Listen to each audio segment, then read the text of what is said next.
Los hombres de todas las épocas se han preguntado cómo se originó el universo. ¿Qué leyes lo mantienen? ¿Es infinito? ¿Es eterno? Y si no, ¿cuándo y cómo empezó a existir? ¿Y la vida? ¿Cómo surgió? ¿Fue solo en el planeta Tierra? ¿Y por qué? Las primeras respuestas las dieron hace 2500 años los filósofos griegos. Para ellos el universo era eterno, esférico y muy reducido. Creían que los individuos morían, pero que las especies habían existido siempre. En la cosmología clásica, nacida de Aristóteles y Ptolomeo, el universo era una multiplicidad de esferas cristalinas concéntricas con la Tierra como centro. Una revolución destronaría este sistema en el siglo XV. La inició un joven clérigo católico de Polonia, Nicolás Copérnico. Colocó el Sol en el centro del universo e hizo que la Tierra girara en torno a él. La hipótesis de Copérnico tenía indudables ventajas, pero conservaba lo esencial del esquema clásico. Había un centro del universo y este seguía dividiéndose en dos grandes zonas, la sublunar y la supralunar, en la que los cuerpos celestes no podían sufrir cambios sustanciales. Estos dos últimos postulados fueron superados poco después por los descubrimientos de Brahe y sobre todo de Kepler. Este demostró que las órbitas de los cuerpos celestes no eran esféricas sino elípticas. Se arrinconaban así los prejuicios de la cosmología clásica. Posteriormente Galileo, Newton y muchos otros, hasta el siglo XIX, dieron un gran impulso a la comprensión del cosmos. Pero el paso decisivo se dio en el siglo XX. Einstein, de Sitter y Friedman descubrieron que las ecuaciones de la relatividad exigían un universo dinámico. Pero no fueron ellos, sino un sacerdote católico belga, Lemaitre, quien en 1927 sorprendió al mundo con la teoría del Big Bang. Tengo su libro en casa, se titula El átomo primitivo. El átomo en el cual toda la materia y energía del universo estarían condensadas en lo que él llamó el átomo único. Y entonces estallaría y daría origen a las galaxias, las estrellas, los planetas y demás. La gran explosión del Big Bang parecía explicar el nacimiento del universo, la materia, la energía, las leyes que lo gobiernan y también el origen del espacio y el tiempo. En 1929, en el observatorio de Mount Wilson, el astrónomo norteamericano Edwin Hubble obtuvo la prueba experimental que confirmaba la teoría del Big Bang. Al analizar las estrellas con el telescopio gigante, vio que sus espectros se desplazaban hacia el rojo dependiendo de su distancia. Eso suponía que las galaxias se alejan constantemente de nosotros. Y no solo eso, las galaxias se están alejando unas de otras. Este descubrimiento impresionó incluso al propio Einstein. En 1948, George Gamow predijo la existencia de una radiación cósmica de fondo, fruto de la gran explosión inicial, algo así como su eco. Si no hubo un Big Bang, entonces tampoco podía existir radiación cósmica de fondo. Pero esta fue hallada en 1965 de forma casual y valió el premio Nobel a Arno Penzias y Robert Wilson en 1978. Además, en 1992, el satélite COBE confirmó este hallazgo con la detección de más radiación de fondo. Y desde entonces, nuevas ondas la han estudiado con más detalle. Con estos descubrimientos, la teoría del Big Bang recibía un fuerte apoyo, pero siguen en pie muchos interrogantes. ¿Qué hubo antes del Big Bang? La ciencia experimental no tiene respuesta. Esto se debe a una razón muy simple. Nuestros conocimientos científicos acerca de la realidad material solo son válidos a partir de un determinado instante posterior a la gran explosión. Es el llamado tiempo de Planck.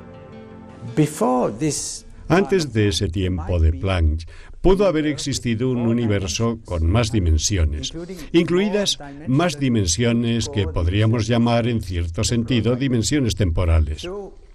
El hecho es que ahora no sabemos nada de lo que ocurrió antes. Sea cual fuera su origen preciso, el universo continuó el proceso de su expansión. Unos 200 millones de años después de la gran explosión, se formaron las primeras estrellas. Centenares de millones de años más tarde, aparecieron las primeras galaxias.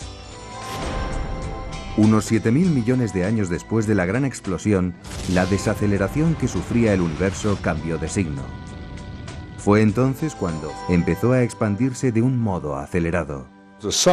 El Sol, los planetas, todo el sistema solar se originó hace 4.500 millones de años. Ese fue nuestro Big Bang. El verdadero Big Bang ocurrió hace 14.000 millones de años. Es muy posible que la Luna se formara a partir de un impacto de un meteorito gigante contra la Tierra.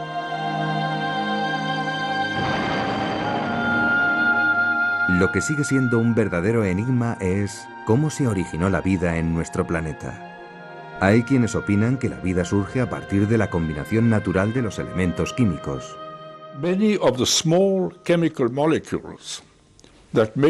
Muchas de las pequeñas moléculas químicas que componen cualquier organismo vivo surgieron espontáneamente por todo el universo. Esto ha sido revelado por estudios del espectro, de la atmósfera, del espacio y también por el análisis de cometas y especialmente de meteoritos caídos en la Tierra. Los químicos que han analizado meteoritos han encontrado en ellos cientos de moléculas útiles para la vida, como aminoácidos, azúcares o fatiácidos. Así que las piedras para la construcción de la vida han sido hechas en todas las partes del universo. En 1953, Urey y Miller lograron sintetizar aminoácidos. Entonces se desató una euforia porque parecía que el misterio del origen de la vida estaba a punto de ser desvelado. Sin embargo, en 1991, el propio Miller reconocía que el problema del origen de la vida ha resultado más complicado de lo que yo y muchos suponíamos. No podemos reproducir vida en el laboratorio. No sabemos cómo ocurrió. Pero si queremos una explicación científica, debemos partir del postulado, de la hipótesis de que es explicable. Si empiezas postulando que algo no puede ser explicado, entonces cierra tu laboratorio. Una de las cuestiones por dilucidar es cómo tener certeza de cuáles eran las condiciones exactas de la Tierra primitiva en el momento justo de aparecer la vida. ¿En qué lugar de la Tierra apareció la vida?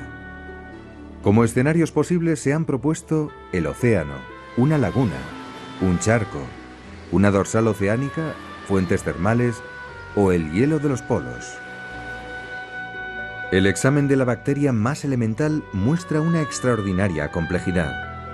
Aun cuando se consiguiera crear en el laboratorio algo con propiedades similares a la vida, cabría preguntarse, ¿sucedió así en realidad? Los volcanes, las placas tectónicas y la erosión han borrado la mayoría de las señales de los primeros miles de años de existencia de la Tierra. Así pues, es muy difícil descifrar cómo, dónde y cuándo surgió la vida. Nuestro planeta se formó hace unos 4.500 millones de años. La vida apareció relativamente pronto, hace unos 3.800 millones, aunque de forma muy elemental. Los primeros seres vivos pudieron ser muy parecidos a los actuales estromatrolitos australianos. Las primeras formas de vida eran células elementales, las procariotas. No tenían núcleo. Con el tiempo, la estructura celular se volvió más compleja y desarrolló un núcleo. En ese núcleo se alberga el material genético organizado en cromosomas. Todo esto sucedió hace unos 1.800 millones de años por unos caminos que hoy siguen siendo un misterio para nosotros. A partir de entonces, los cambios en los vivientes serían mucho más rápidos. Un gran paso adelante fue la aparición de los organismos pluricelulares, seres vivos formados por más de una célula. Sus primeras huellas tienen 550 millones de años. Uno de los temas fascinantes, porque hoy está aflorando un nuevo material, es el del origen en el Cámbrico de todas las filogenias animales. Por filogenia, entendemos todo el conjunto de animales que tienen un plan organizativo común. Por ejemplo, los moluscos, los anélidos, las lombrices, para entendernos, los crustáceos o los artrópodos, que son los progenitores de los insectos. Otra cosa fascinante es que en los fósiles del Cámbrico, incluso en los más antiguos, ya están presentes los cordados, animales que ya tienen una estructura con eje dorsal y por tanto progenitores de los vertebrados y por eso progenitores nuestros. Y además están ya presentes los vertebrados. Los primeros restos de plantas que iniciaron la conquista del medio terrestre datan de hace unos 410 millones de años. Hace 360 millones de años ya había anfibios que ocasionalmente salían a merodear por la superficie terrestre. Pero no fue hasta hace 338 millones de años cuando aparecieron formas de vida animal que lograron la liberación definitiva del medio acuático. Con el gran desarrollo de las plantas obviamente acuáticas, pues todo sucede en el mar, se desarrollaron también animales y que después dieron origen a una gran explosión de predadores. Los predadores desarrollaron modos cada vez más eficaces de atacar a las presas y las presas siempre nuevas maneras de defenderse. Esto aceleró los mecanismos evolutivos, pero esta es una hipótesis entre tantas. Hace 250 millones de años, la vida tuvo que hacer frente a una crisis, la extinción masiva más grande conocida hasta la fecha.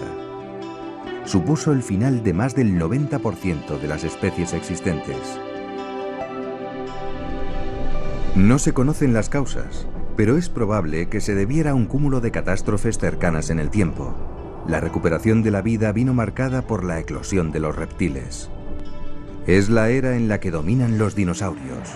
Su desaparición, hace 65 millones de años, es objeto de debate.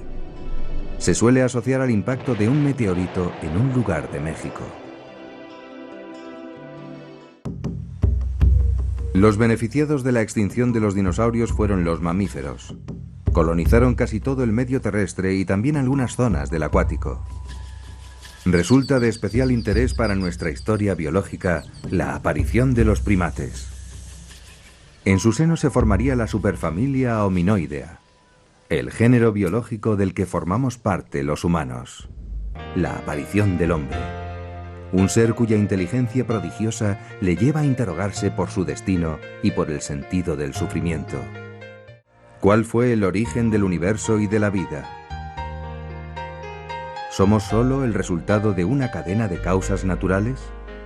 The totality of the organization of the universe is La totalidad de la organización del universo es una condición para la aparición de los seres humanos en el mundo.